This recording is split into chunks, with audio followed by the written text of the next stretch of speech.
Boa noite a todos. Hoje nós estamos vivendo o nosso estudo sequente do Evangelho, terminando a introdução e uma passada sobre o primeiro capítulo, já que nessa nossa sequência nós vimos a introdução e já alguns assuntos ligados ao primeiro capítulo.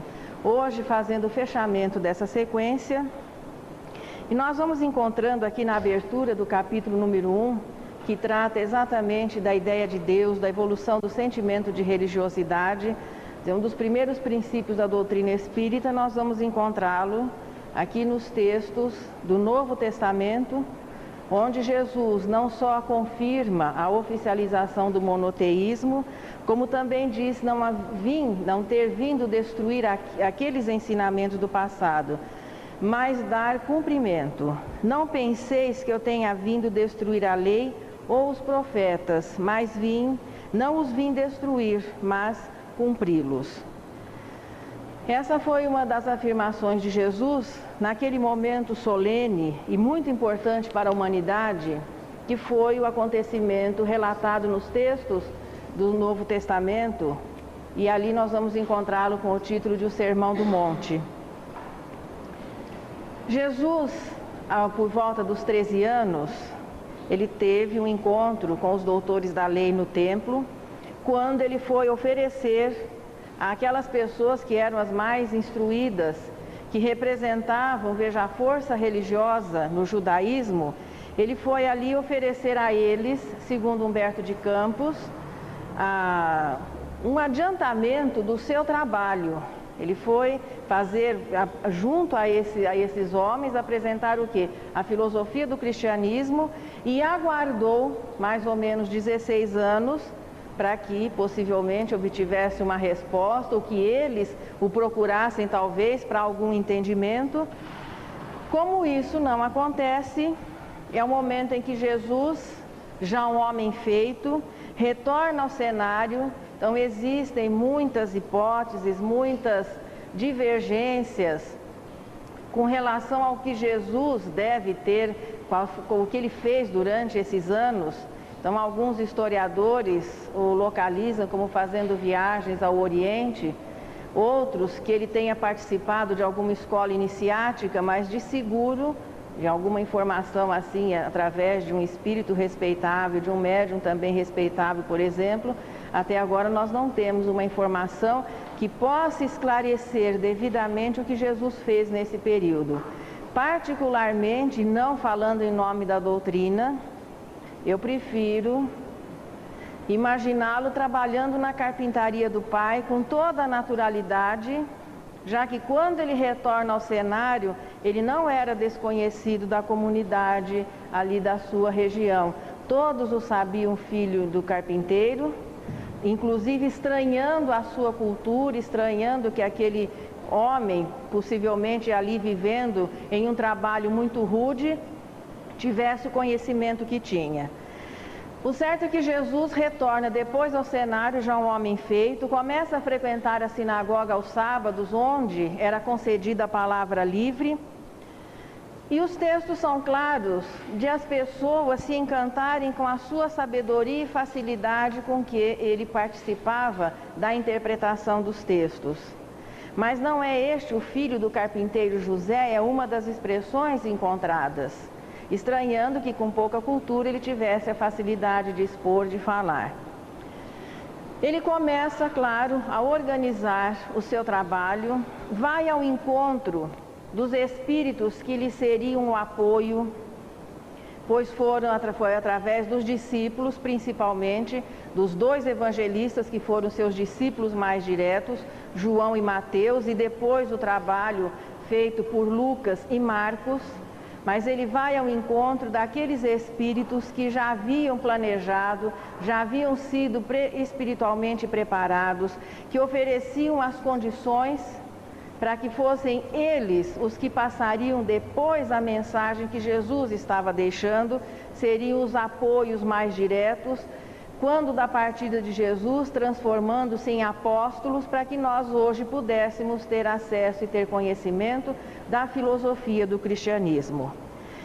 E é interessante a maneira como, quando ele se dirigia a eles, e ele fez os convites um a um, todos eles deixavam os seus interesses e passavam a priorizar aquele trabalho com Jesus.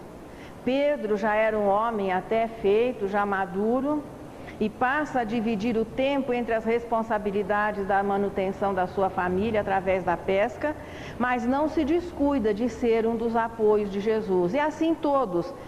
Levi, que era funcionário público, depois recebe o nome de Mateus, também assume o seu papel na comunidade dos discípulos, e assim ele reúne os 12, Pedro, André e Felipe, que eram da região de Betsaida. Tiago e João, que eram filhos de Zebedeu, e de uma senhora muito interessante que deixou bem marcada assim a sua passagem nos textos evangélicos, Salomé.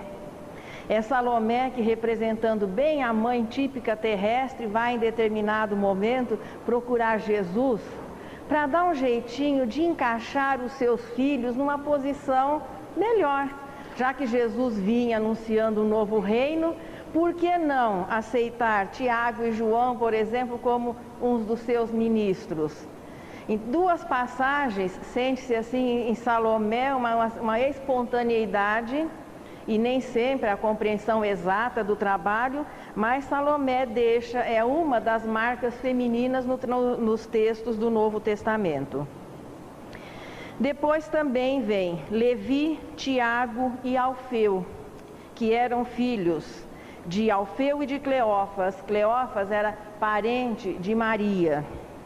E tivemos Simão, que era da região de Zelote, Judas, que era da região de Iscariote, Tomé, que era de Dalmanuta, e Bartolomeu, que era da região de Caná. 10 pescadores, um cobrador de impostos e um mercador, comerciante. Esses eram os apóstolos de Jesus, aqueles que foram seus companheiros durante os 3 anos em que durou o seu trabalho. Vamos considerar que foram 3 anos em que a humanidade permitiu, que a nossa ignorância permitiu que Jesus ensinasse e exemplificasse. Cada um deles, posteriormente, teria a oportunidade de dar o testemunho daquilo que havia aprendido, dar o testemunho da sua fidelidade. E cada um deles desenvolveu um trabalho especial na divulgação do cristianismo. Alguns com maior destaque, outros possivelmente com um destaque menor, mas todos eles tendo uma atuação muito importante. Pedro, que com a sua simplicidade é o que vai fazer um trabalho de sensibilizar a orgulhosa Roma. E posteriormente Paulo, embora não sendo discípulo de Jesus, não tendo sido discípulo direto de Jesus, ele não foi, mas divulgando a mensagem do cristianismo entre os povos conhecidos como gentios. A cultura de Paulo viria fazer com que os gentios se beneficiassem e pela facilidade que ele dispunha de línguas, de recursos. E a simplicidade de Pedro é que vai cativar a orgulhosa Roma, os orgulhosos romanos, havendo assim, é só a humildade que realmente consegue cativar o orgulho. O Sermão do Monte, portanto, é a primeira cerimônia oficial do cristianismo. Ali os discípulos já estavam assim reunidos, e naquele dia, em meio à multidão, um dos evangelistas diz que Jesus desceu o morro, outro diz que Jesus subiu a montanha, não importa. O que importa é que em determinado momento, aquelas pessoas ali reunidas foram colocadas a par da mensagem que Jesus trazia. O Sermão do Monte, por si só, teria condições de promover para aqueles, ele tem condições de promover para aqueles que se mostrarem acessíveis, que quiserem compreender. Ali nós temos todo o conteúdo da mensagem do cristianismo. Só aquele trecho é suficiente para que a pessoa se disponha a mudar de vida, considerando o amor a Deus e o amor ao próximo como as coisas mais importantes para o espírito desenvolver. O cristianismo retira, apoia-se, claro, no Velho Testamento, em todos os ensinamentos dos profetas do passado, tirando de tudo isso a essência. É por isso que Jesus diz que não veio destruir a revelação da justiça, mas dar-lhe alma, nós podemos dizer assim. Pode haver a justiça sem o amor, mas o amor nunca será injusto. Portanto, apoiando-se já no que a justiça oferecia à humanidade terrestre, Jesus legou à humanidade a mensagem do amor que é o cristianismo. No comecinho aqui do texto do não vim destruir as leis, mas dar-lhe cumprimento, Kardec vai desenvolvendo o raciocínio, dizendo que na lei mosaica existem duas partes distintas.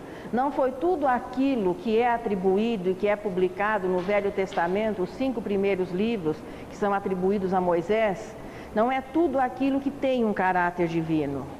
Moisés precisava oferecer leis ao seu povo e ele as elaborou.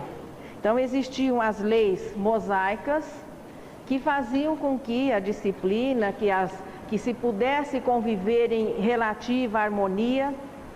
Quem quiser conhecer as leis elaboradas por Moisés, elas estão todas lá no Deuteronômio e no Levítico. Essa é a parte humana do trabalho de Moisés. É Moisés legislador, procurando oferecer condições de que as pessoas pudessem se respeitar. E a lei revelada através da inspiração mediúnica, que é o Decálogo. Ali nós temos, como diz André Luiz, a revelação da justiça cósmica à humanidade terrestre. Não mais a justiça como sendo o conjunto de leis elaborado em determinado momento por um grupo de pessoas, mas é a justiça no seu aspecto universal. A partir daí, então, a humanidade pôde conhecer o que realmente era justo ou não, e tomando como base não mais a força ou o direito estabelecido pela força ou a superioridade, mas o direito em respeito ao direito do próximo. A partir do Decálogo, nós passamos a ter como dever um comportamento menos violento, menos agressivo, e o Decálogo vem, em primeiro lugar, oficializar o monoteísmo.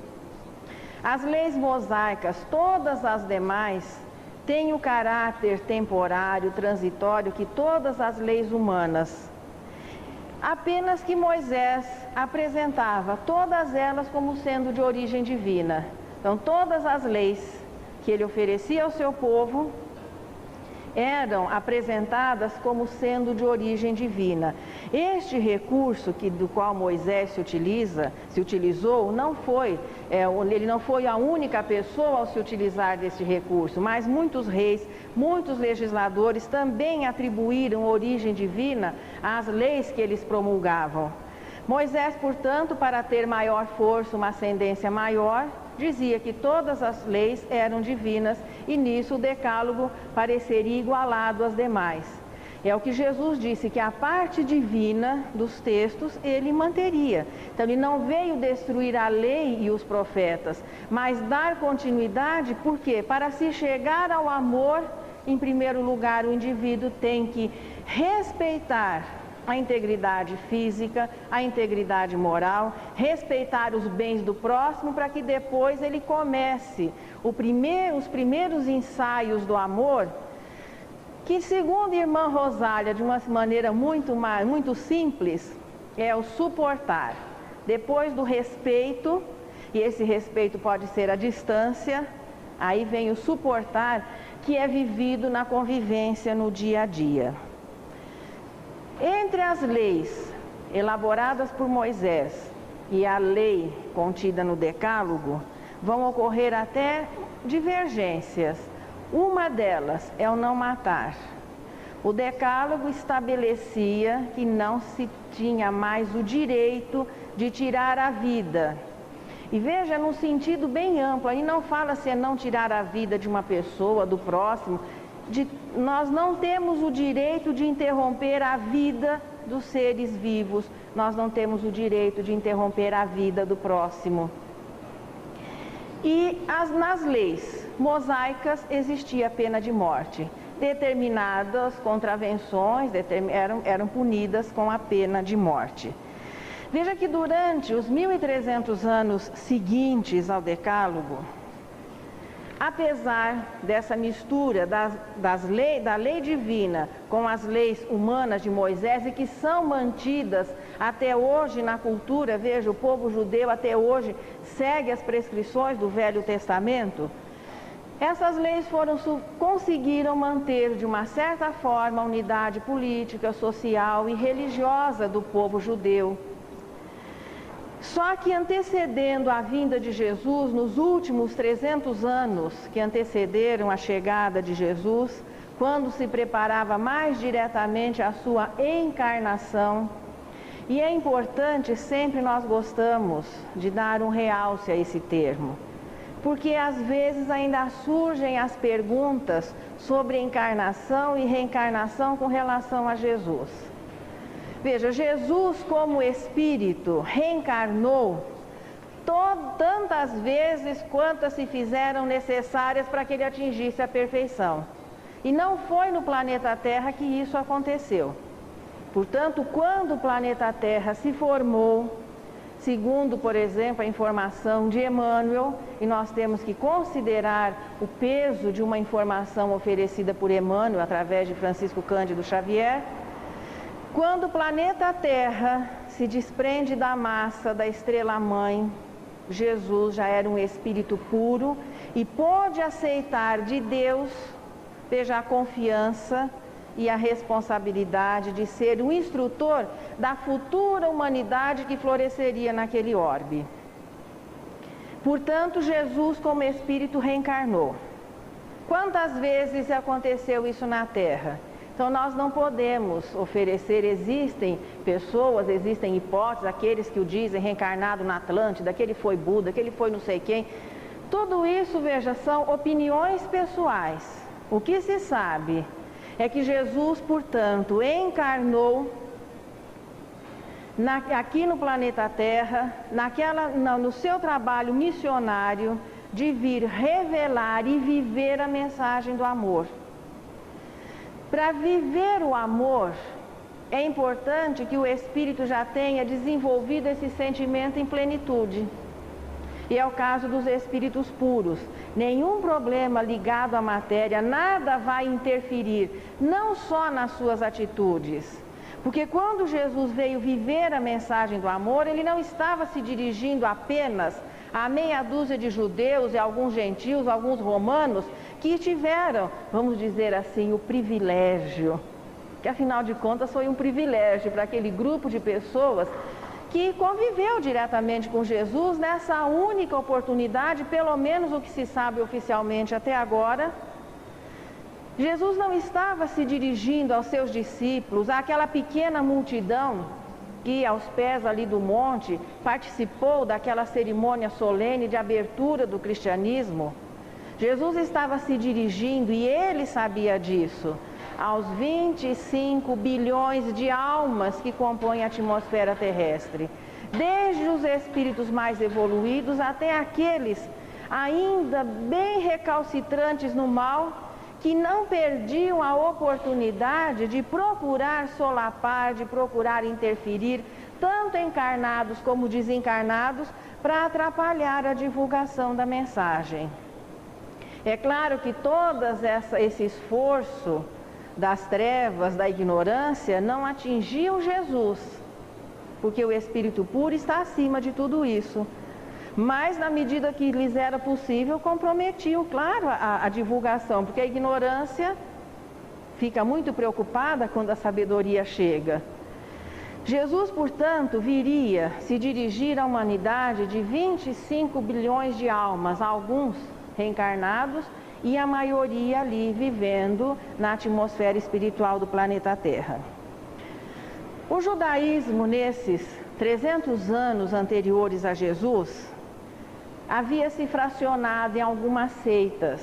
Veja, esse fracionamento, divisão, descaracterização da ideia original já ocorreu muitas vezes no processo de evolução da humanidade terrestre. Os princípios que hoje existem, que estão harmoniosamente formando o corpo doutrinário do Espiritismo, fazem parte das tradições da maioria das religiões, das escolas iniciáticas do passado. Só que, quando o interesse humano acaba passando adiante da mensagem, é que a história começa a se modificar. E ao invés de passar a ideia limpa, cristalina, como ela deve ser, nós vamos colocando os nossos interesses adiante. Assim, o judaísmo estava a essa altura fracionado em algumas seitas mais conhecidas e mais importantes e outras menores. Os fariseus formavam uma seita muito importante à sua época. O farisaísmo havia sido fundado por Hilel, por volta de 180 ou 200 antes de Jesus. Este senhor havia nascido na Babilônia e depois acaba, através das suas ideias, conquistando, veja, as pessoas vão aceitando as ideias e o farisaísmo vai se instalando como uma forte seita dentro do próprio judaísmo. Eles se preocupavam muito com o culto exterior.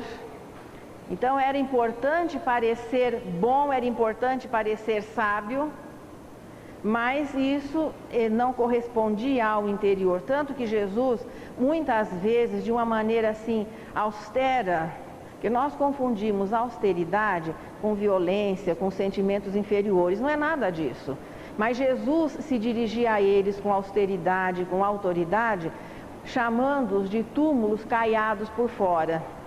Aquela aparência de santidade, aquela aparência de ser uma boa pessoa, mas que isso não correspondia ao interior, porque os fariseus se utilizavam da própria religião para se envolver na política, para satisfazer os seus interesses. Como filosofia, acreditavam na imortalidade, na eternidade das penas, na ressurreição, que era a visão distorcida da reencarnação, que era popularizada no judaísmo. Acabavam, apesar de tudo isso, de não existir exatamente uma proposta de sinceridade, mas eles exerciam uma influência muito grande sobre o povo. Era uma das seitas mais numerosas, e o peso da influência dos fariseus contribuiu em muito para a condenação de Jesus. Nós vamos ver no decorrer aqui do nosso estudo do Evangelho, quantas vezes os fariseus se dirigiram diretamente a Jesus, em muitas oportunidades de maneira agressiva. Eu brinco sempre que parece que existia um plantão.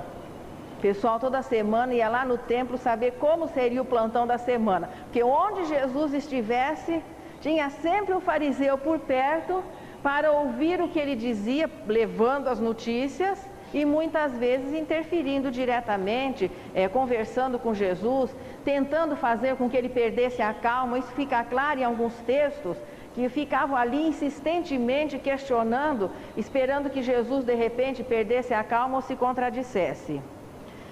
Uma outra seita, também não tão popular como a dos fariseus, era a dos saduceus.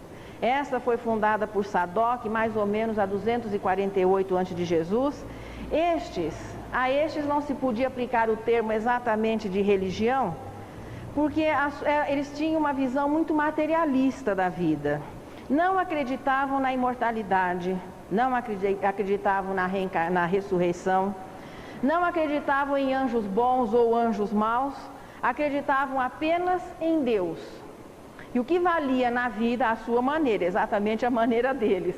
Mas o que valia na vida era o que você conseguisse por aqui. E quando eventualmente faziam bem, prestavam uma ajuda a alguém, não era com aquela conotação de vida futura, não. Era simplesmente, se fosse possível, auxiliavam. Esses representariam os materialistas da época, eram oponentes política e socialmente dos fariseus, tanto que a desculpa usada para os romanos para invadir as terras dos judeus era para acalmar as dissensões, as divergências entre os fariseus e os saduceus. Uma outra seita que é citada é um termo que nós vamos encontrar, é a seita dos nazarenos. Essa era bem antiga. Eles faziam voto de castidade, não cortavam os cabelos, e alguns princípios eram assim mais ou menos semelhantes ao que o cristianismo viria a trazer depois. Entre os nazarenos importantes nós vamos encontrar Samuel, Sansão e João Batista. Sabe por que agora, veja, por que Sansão estava, nós vimos alguma referência leve no estudo anterior. Quando Sansão acaba se namorando de Dalila, ele estava traindo os seus votos nazarenos. E quando Dalila corta os cabelos de Sansão, era uma afronta maior. Por isso, às vezes, compreendendo um pouquinho, a gente, mas qual é o problema de cortar o cabelo do Sansão? Então, não é talvez aquilo que vai mostrar que a força física dele estivesse nos cabelos, mas era o seu voto de fidelidade à sua crença. Então ele estava contrariando dois dos seus princípios, o voto de castidade e de cortar os cabelos. Então quando ela corta os cabelinhos do Sansão, ficou provado realmente que ele já estava traindo os seus juramentos com relação à sua seita.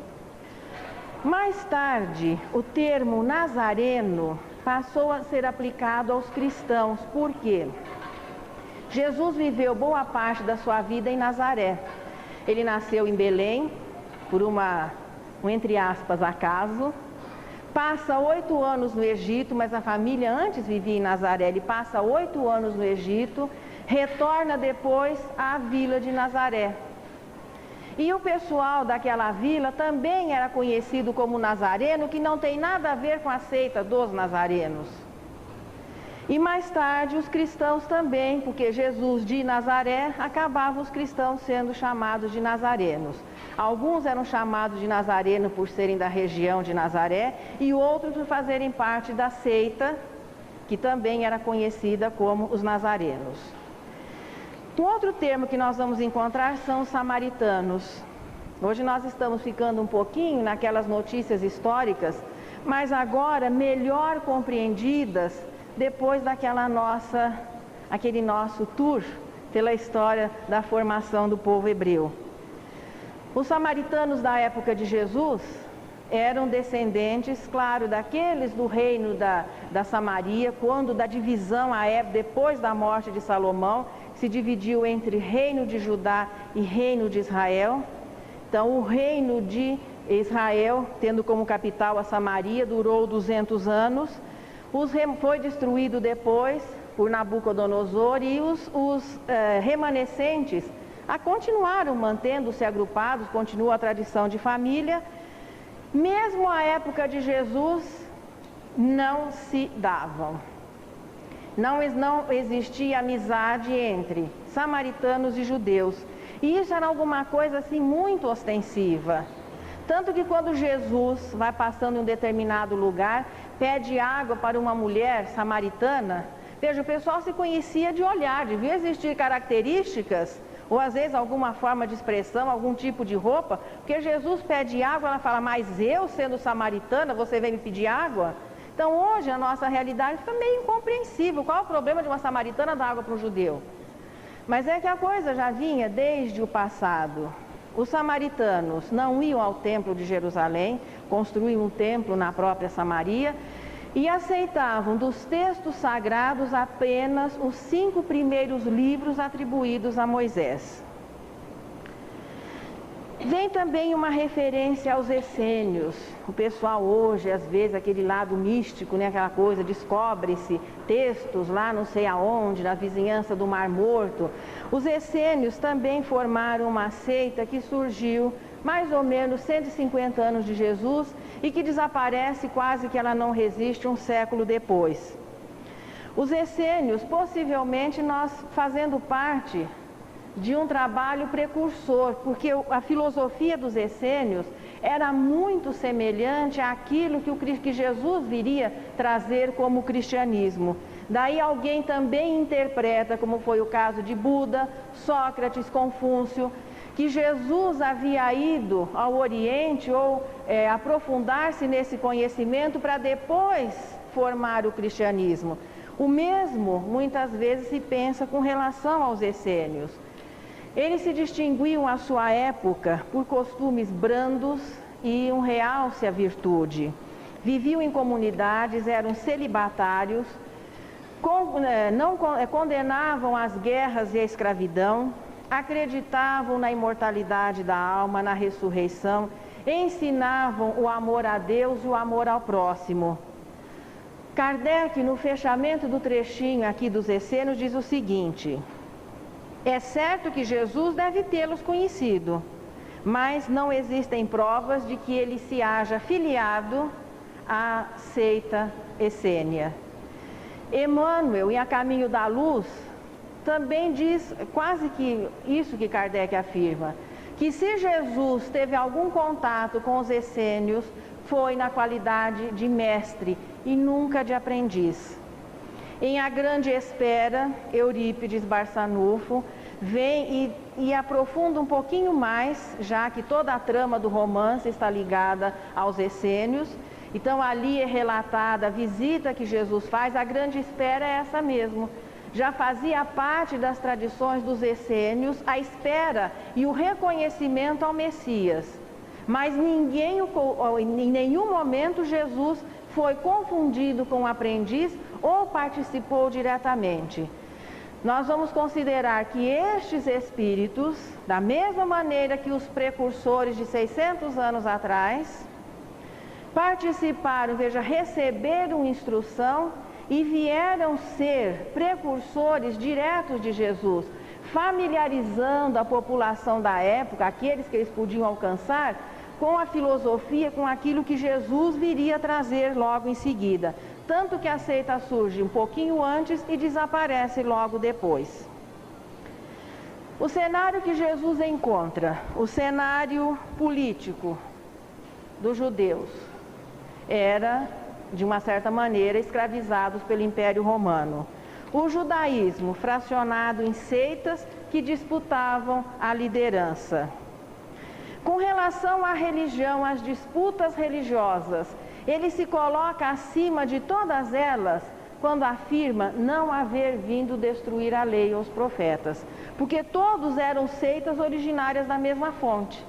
Então ele se coloca acima daquelas dissensões, daquelas discussões, que ele viria, veja, apoiando-se nos profetas, apoiando-se na lei, dar continuidade, ou seja, revelando a lição maior que é o amor. Aos problemas de ordem política, a situação difícil que o povo judeu vivia, que já havia dividido o império, dividido a força à época de Salomão. Um dos probleminhas era a historinha do imposto. Nós vimos naquela nossa revisão histórica que os judeus vinham de uma formação nômade. Levaram séculos até que se estabilizasse um lugar e o país precisasse desenvolver uma estrutura normal. E de repente eles tinham que contribuir, que pagar, e aquilo passava na cabecinha das pessoas como sendo apenas para sustentar todo um grupo ou uma classe.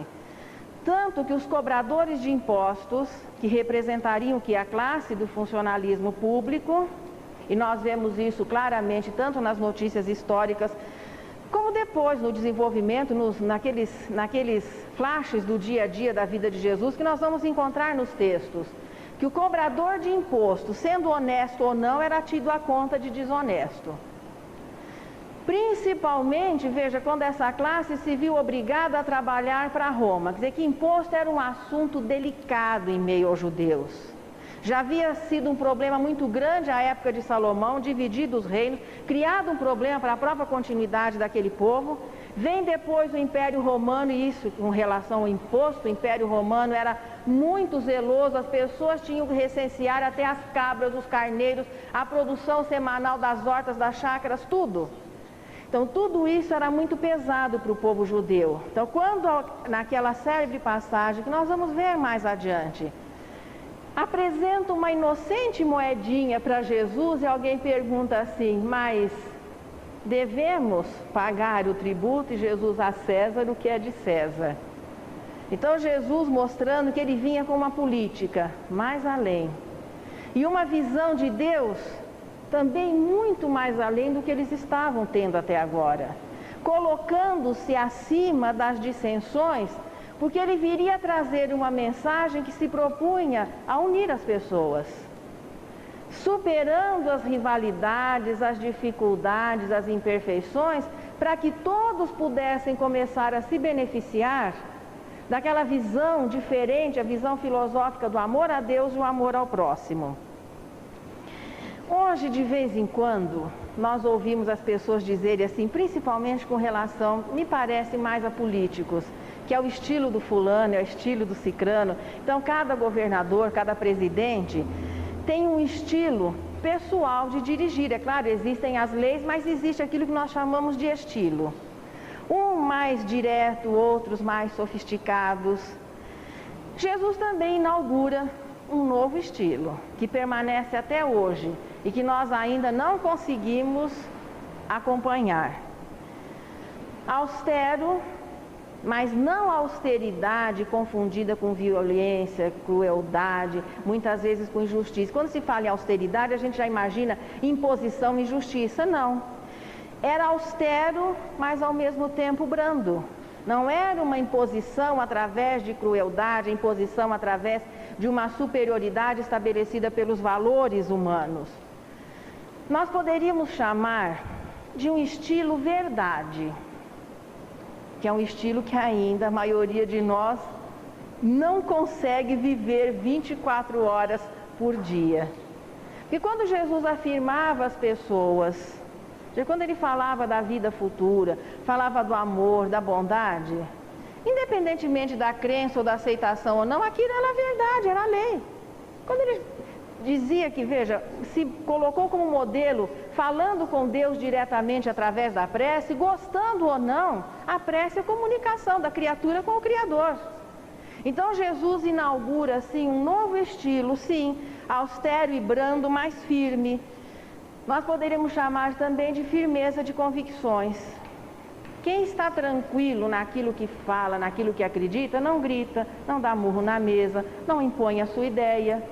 Porque se nós estamos certos que isso é verdade, nós não precisamos convencer pela imposição. As pessoas vão se convencer por começarem a notar que aquilo é a realidade, que nada vai mudar, por exemplo, as leis divinas. Então não adianta querer impor a imortalidade, a reencarnação. Nós vamos divulgar, nós vamos oferecer a ideia. Se as pessoas aceitarem ou não, é melhor quando nós aceitamos, mas se elas não aceitarem, isso não vai mudar a ordem geral das coisas. Esse era o estilo de Jesus. Ele vinha e oferecia, e contava suas histórias, e fazia as dissertações, mas não se preocupava em impor. Ele veio apresentado pelos profetas, então existem trabalhos de pesquisas. Cada uma das predições que foram feitas acerca da vinda do Messias, Jesus cumpriu todas elas. Se os judeus preferiram imaginá-lo um super-herói, que viesse ser um guerreiro, e naquele momento os libertasse do povo hebreu, o povo romano, era problema deles. Não é isso que as profecias dizem, mas o pessoal interpretou dessa maneira. Todas as passagens importantes, até a ida para o Egito, a vinda, o nascimento, até a crucificação, foram marcadas por profecias dos profetas do Velho Testamento. Jesus vem, anuncia a vida espiritual. Ele se utiliza de todos os recursos ao seu alcance, que mais tarde nós conheceríamos como recursos didáticos, para se fazer compreendido. Antes de começar exatamente as suas pregações, quando estava reunindo os seus discípulos, além de falar aos sábados à tarde na sinagoga e fascinar as pessoas, e alguns ficaram aborrecidos, não é todo mundo que se encantou, muita gente ficou aborrecida, ficou brava com Jesus por não aceitar a interpretação que ele dava aos textos. Também ele efetuou algumas curas, utilizando-se do quê? Claro que ele não derrogou nenhuma lei. A doação magnética, o fluido vital, pode ser transmitido, e quanto mais saudável for, e quanto mais méritos aquele que receba tiver, a cura pode ser até instantânea. Então Jesus não desconhecia esses recursos, e quem é que no planeta Terra podia àquela altura ter um fluido mais saudável do que o dele? Embora vestindo uma roupagem terrestre, embora convivendo com os nossos fluidos aqui, mas o dele era especial, classe A de luxo, com relação a qualquer coisa que pudesse existir por aqui, de semelhante com relação a fluido vital. Isso fez com que o povão começasse a prestar atenção no filho do carpinteiro e naquele homem que podia de repente curar um leproso e fazer voltar os movimentos a um paralítico. Naturalmente era um marketing de primeiríssima. O pessoal começou, claro, a dor, a carência, onde aparece alguém que diz que está curando o corpo, todo mundo vai correndo atrás. Só que ele não ficou fazendo isso. Ele curou o quê? Se tanto, algumas dezenas de pessoas. Enquanto eles iam buscar a cura para o corpo, que não difere da realidade de hoje, ele ia oferecendo o quê? O tratamento para as almas. Usou para chamar a atenção. Tanto ele falava de maneira clara de princípios da filosofia cristã, como em muitas oportunidades ele falou de um jeito meio, deixa eu brincar agora, meio maçônico, né? O pessoal não entendia direito, mas alguns conseguiam pescar o que ele estava dizendo. Esses que conseguiam, naturalmente iam se tornando mais próximos. Utilizou-se até do recurso de contar histórias. Naquela célebre passagem das crianças, ele pega uma criança e coloca no colo. Isso tudo pareceria casual se nós não soubéssemos que ele era um espírito, que era o mestre por excelência. O que viria a ser desenvolvido depois como recursos de comunicação, como recursos didáticos, Jesus já se utilizava. Claro que ele ia pedir gravador, vídeo, essas coisas, mas dentro da realidade da época, ele se utilizou de todos os recursos para transmitir a sua mensagem. A história do samaritano, que nós vamos ver mais detalhada depois, não se pode dizer que seja verdadeira ou não. De repente existiu uma pessoa que encontrou um outro caído na estrada. Mas quando ele coloca o samaritano de herói contando as histórias para o judeu, foi de caso pensado. Que se ele fosse contar a história na Samaria, porque muitas vezes não permitiam a entrada, veja, em determinados momentos, os discípulos quiseram ir à cidade dos samaritanos e não foram recebidos, nós vamos ver isso mais adiante. Mas se ele fosse contar a historinha para um samaritano, quem seria o herói ia ser o judeu, que tinha um homem caído na estrada, o judeu vinha pela estrada, por quê? Para mostrar, veja, que a bondade, o amor, não tem nacionalidade. Jesus, portanto, foi uma autoridade à sua época. Divaldo diz que ele exercia um grande fascínio sobre as pessoas. Existe na doutrina espírita, nós vimos obsessão, a fascinação, que é um encantamento. É quando você fica assim distanciado da realidade e acaba aceitando a sugestão e seguindo o outro. Nesse sentido, Jesus passou a exercer sobre algumas pessoas um fascínio muito grande, dado o quê? As suas virtudes, a sua sabedoria, aquilo que ele oferecia.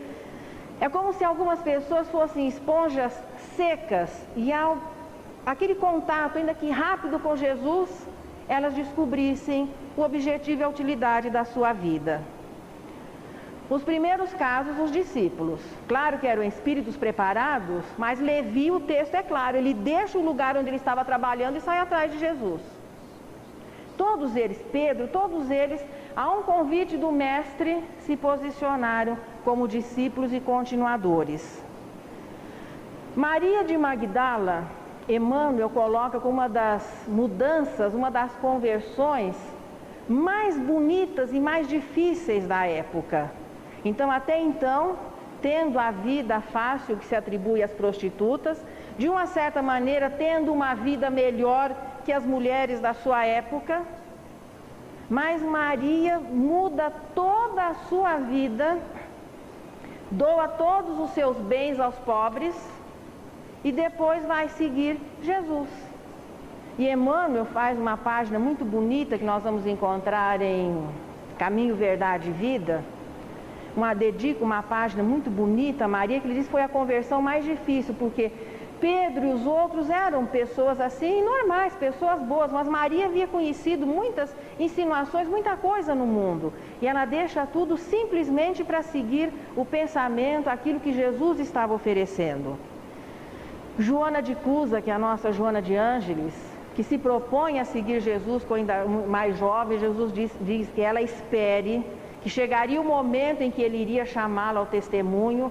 E Joana, depois, já sexagenária, dá um dos maiores testemunhos, não porque ela estava definindo a sua vida, mas pesou ainda a situação do filho, que acabou morrendo com ela na fogueira.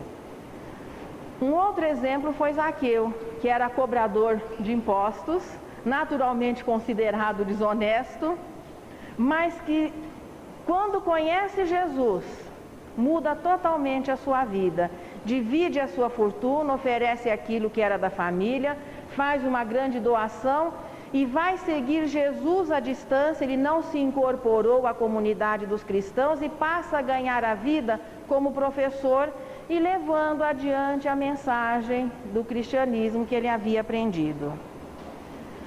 Jesus é definido aqui como Kardec, como o iniciador da mais pura e da sublime moral. Moral essa que um dia vai imperar no mundo, a partir do que? Quando cada um dos componentes dessa humanidade, porque a humanidade é o conjunto, é o coletivo das individualidades das criaturas, quando cada um de nós realmente se modificar. É claro que hoje esses grandes testemunhos não são exatamente cobrados. Ninguém vai ser oferecido aos leões no circo, ninguém vai ter que de repente deixar os seus afazeres, porque alguns espíritos vieram preparados para isso. É nos testemunhos do dia a dia. Então, à medida que nós vamos assimilando, é quando vai se passando a viver, porque a religião é isso. A filosofia informa, e a partir do momento que nós somos informados, passa a existir uma cobrança de se viver aquilo, é a religião. E o aspecto científico da doutrina espírita é a comprovação de que através da mediunidade existe um mundo espiritual. Kardec chama o espiritismo aqui de ciência nova, mas a doutrina espírita não é religião? Existem esses três aspectos. Então aqui ele coloca como ciência porque o espiritismo vem oferecer conceitos avançadíssimos ainda hoje com relação àquilo que a ciência vem oferecendo. A doutrina espírita oferece à humanidade terrestre as provas irrecusáveis da existência de um mundo espiritual e da sua continuidade. Jesus faz o lançamento da ideia quando diz: meu reino não é deste mundo. E o espiritismo, através do quê? Do estudo e do preparo do médium para exercer o seu mandato mediúnico, oferece as circunstâncias que permitem os desencarnados virem aqui nos dizer e provar que a vida continua. Existem duas informações muito importantes, ou duas ideias muito importantes para o indivíduo: o que a ciência oferece e o que a religião oferece. E sempre houve no decorrer desses milênios um distanciamento muito grande da ciência com a religião. Então, difícil o indivíduo desenvolver-se na ciência e ficar em paz com a religião. Se ele se desenvolve muito na religião, ele começa a não compreender ou fica difícil encarar o que a ciência oferece como informação. Na doutrina espírita, isso não acontece mais. Então, nós tivemos primeiro, na sequência, veja, de instrução do desenvolvimento desse programa, um programa de instrução para a humanidade, a revelação da justiça, que faz com que as pessoas comecem a ter o dever de conviver, pelo menos mais civilizadamente. Vem Jesus, que é a segunda revelação das leis divinas, e estabelece o amor como norma de comportamento.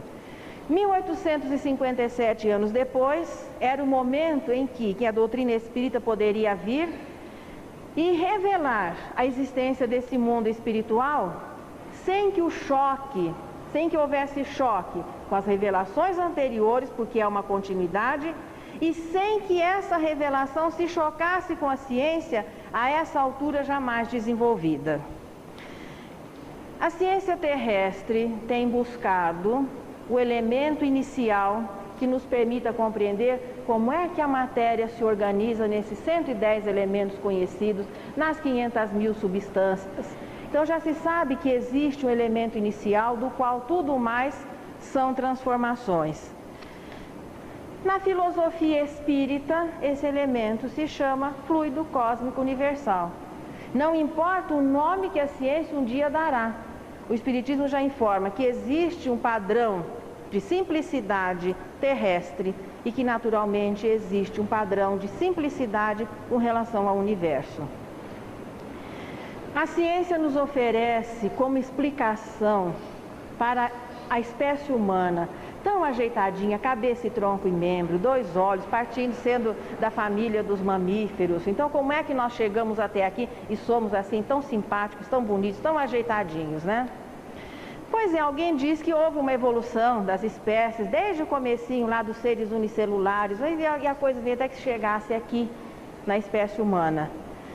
A doutrina espírita não só concorda com essa teoria, como, ao lado da evolução material, o Espiritismo oferece já a visão ampliada dessa ideia da evolução do princípio inteligente.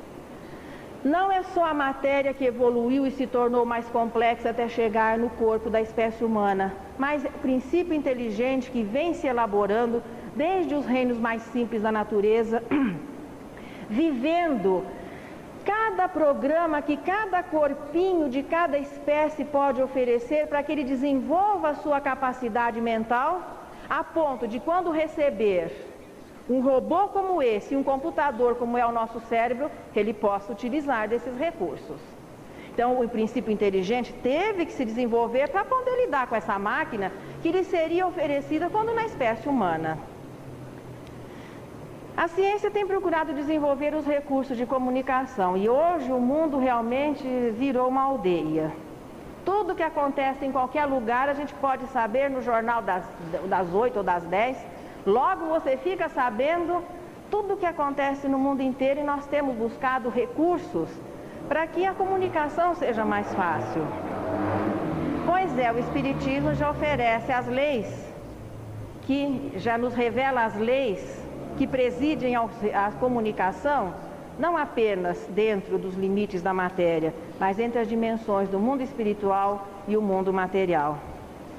A astronomia tem pesquisado o céu e hoje, embora não seja oficializado, mas a ciência reconhece que, embora não possamos ainda ter uma comprovação efetiva, que nós não podemos ser os únicos nesse universo infinito. A doutrina espírita tem entre os seus princípios a pluralidade dos mundos habitados. A medicina tem buscado desenvolver todos os recursos que sejam possíveis para combater e, melhor ainda, para prevenir as doenças, para que nós possamos viver mais e mais confortavelmente. Na doutrina espírita, não é novidade saber que a doença tem como causa a imperfeição do espírito e através do perispírito se somatiza no corpo.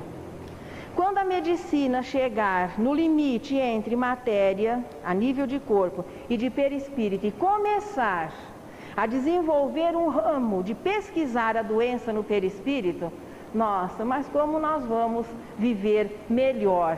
E isso sempre vem de acordo com a evolução moral. A dor daquele que precisa ser manso, pela dor não vai ser tirada. O dia que nós formos nos tornando melhores, a dor vai deixando de existir e os recursos vão surgindo. Kardec coloca aqui que o Espiritismo é o precursor de uma nova era. Sim. E se for com relação à ciência, poderíamos chamar assim de ciência do mais além. Onde a informação científica para, a doutrina espírita adiantou alguma coisa e aguarda a comprovação. Não existe dissensão, não existe dúvida, não existe competição. Mas os caminhos que a ciência vem tomando estão indo de encontro à filosofia espírita, porque tudo isso que eu disse é filosofia na doutrina espírita. Ciência no espiritismo, exatamente, é a comunicabilidade, é a mediunidade, porque é onde nós podemos ter um laboratório e ter, claro, um instrumento que nos permita desvendar o mundo espiritual. No Evangelho nós vamos encontrar uma pleiade de espíritos que deixam os seus nomes. Veja, no livro dos Espíritos, ali é dito o seguinte, que existe uma equipe que é liderada pelo Espírito de Verdade, e ali existem os nomes dessa equipe. Mas na maioria dos lugares não fica claro quem foi que respondeu determinada pergunta. É um trabalho de equipe. No livro dos médiuns, algumas mensagens, existem algumas participações especiais. Erasto de vez em quando, Timóteo não sei aonde, Fenelon, Sócrates, mas pequenas participações, porque ainda o livro dos médiuns não é um livro exatamente formado pela coletânea de mensagens, mas é a apresentação de uma ideia. O Evangelho, ali existe uma organização, a apresentação do tema, o desenvolvimento do assunto por Kardec e, na maioria dos capítulos, a participação dos espíritos, muitos que deixaram nomes, trabalhos respeitáveis, que faziam parte principalmente da religião católica, e nós temos Santo Agostinho e muitos outros que vieram ali, o Abade Monod, aquele outro da mensagem para a jovenzinha cega. Então muitos, quem é que... Cura d'Ars, Vianney, o Cura d'Ars, que haviam deixado nomes, trabalhos, eram conhecidos. Eles vieram ali trazer a sua contribuição, deixando o nome, sim, nesse momento era necessário, para que aqueles trechos selecionados do Novo Testamento fossem melhor compreendidos. É o Evangelho segundo a visão espírita, segundo a doutrina espírita. Através da codificação, e agora nós estamos aqui especificando o Evangelho, é o cumprimento da promessa que Jesus um dia fez à humanidade terrestre, que Ele retornaria, que Deus enviaria outro Consolador, e o Espírito de Verdade viria não só revelar coisas novas, como explicar melhor as anteriores. Esse trabalho tem a sua base no Livro dos Espíritos, tem a continuidade no Livro dos Médiuns e agora começa a brilhar no seu aspecto religioso, que é o Evangelho. O Livro dos Espíritos é a filosofia espírita e a informação. O Livro dos Médiuns é o livro científico. O Evangelho é o livro religioso no sentido, a religião é a vivência. Se considerarmos religião como prática exterior, a doutrina espírita não é religião. Mas se considerarmos como deve ser a religião, como a vivência do que a filosofia informa, e que depois a ciência comprova, o indivíduo se sente cobrado a viver ou entende a importância de viver, esse é o aspecto religioso da doutrina espírita. Que nós possamos, a partir já dessas semanas todas, mas agora entrando diretamente no estudo capítulo a capítulo, compreender que o Evangelho não é um livro para ser usado esporadicamente na hora da necessidade. Como disse um expositor aqui na sede, ele não é chá de flor de laranjeira. Ele é um livro muito sério, que merece um estudo profundo, e é o que nós vamos fazer nessa sequência. O primeiro capítulo nos fala do primeiro princípio da doutrina espírita, que é a unidade divina. O segundo capítulo foi o meu reino não é deste mundo, que foi o estudo da semana anterior, que nos fala da imortalidade. E na próxima semana nós estaremos vivendo o terceiro capítulo. Quem é que está com o Evangelho por aí? Há muitas moradas na casa do Pai, que trata do quê? Da pluralidade dos mundos habitados. Uma fraterna e boa. Se o impulso da prece te abençoa quando queiras orar, buscando segurança no Senhor, faz em qualquer lugar o louvor ou a tua petição. A terra inteira é um templo aberto à inspiração que verte das alturas.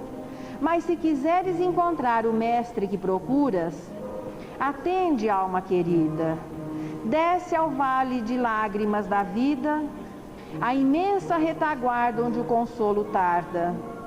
Ouve a penúria e o pranto da viuvez, volve à sombra das margens do caminho e estende o braço forte aos que vagam sem norte na saudade do lar que se desfez. Escuta os que se vão à noite ao frio e ao vento, sem poderem contar o próprio sofrimento, famintos de carinho e compreensão. Para e abraça a criança que o desprezo consome. Para e ausenta a nudez, a febre e a fome dessa flor pequenina.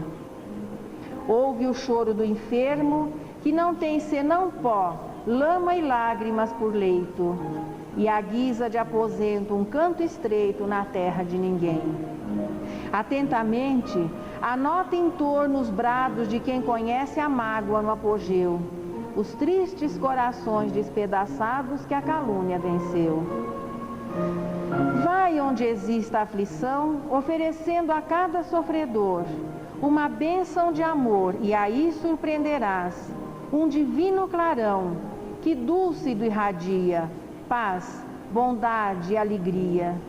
E em meio dessa luz, escutarás Jesus enternecidamente, a dizer-te no fundo da alma carente: alma querida, vem.